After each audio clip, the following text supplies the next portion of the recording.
Now I'm going to show you the next activity, which is called gravity. But I do just need to put a little caveat, a little health warning out there before we start, which is, if you remember in one of the previous videos, we talked about the importance or the difficulty of matching up exactly what you've written in the cards to make sure that you get the correct response. I think it was either learn or spell, where you have to absolutely 100% give the correct response, and if you don't, then you don't get the answer correct. Now, if you think about this in terms of language learning and vocabulary context, lexical items, for example, then obviously the correct word in French for whatever your English word is, it has to be either incorrect or correct, and it's black and white. Therefore, you would need to write the correct word or the correct spelling in order to get it right.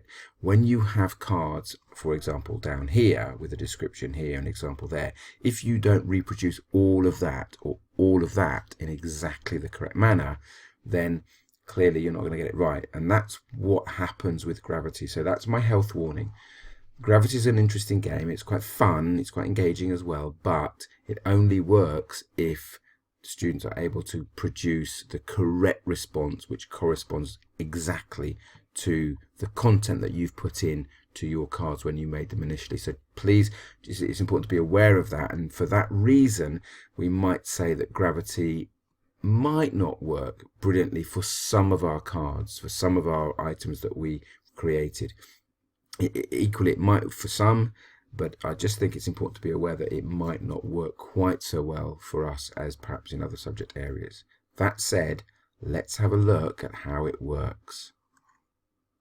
Right, so to activate gravity, I'm going down here, just click on gravity, and essentially what it really is a load of asteroids are falling down onto our planet, and we need to basically stop the asteroids. And the way in which we stop the asteroids is to answer the question correctly.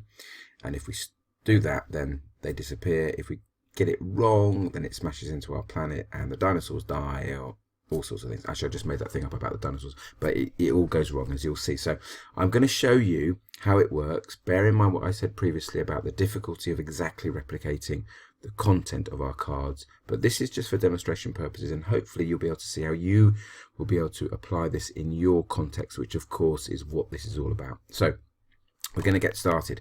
Now, it gives you a certain number of options. So you've got either all the cards that you want to use, or perhaps just the ones that you've starred. Remember previously, in a previous video, we looked at the starred items, which are the ones that perhaps we're having more difficulty with, which we want to see more frequently and to practice. So for the sake of purposes, let's select the starred. And then once we've done that, we can choose definition or term or random.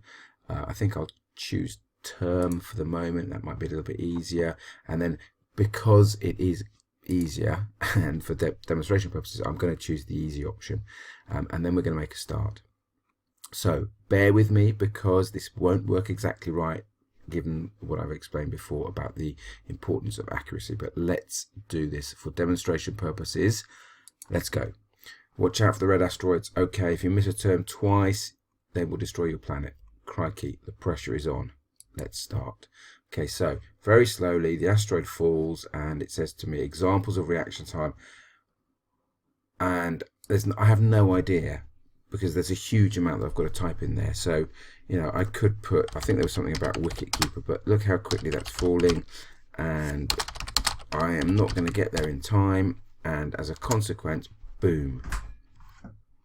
So this is a perfect example of why gravity doesn't necessarily work for us, because I'm supposed to be writing out all of this into this space, and I think I probably made a mistake by choosing term or description at the beginning. So you can see that it's got some affordance, it's got some credibility in terms of playing game and having fun, and obviously racing against time to stop the planet from being destroyed, but it's not necessarily the best one for our learners. So I will leave you with that. And again, as always, it's important to think about how that fits in your context with your students and how that might work for them.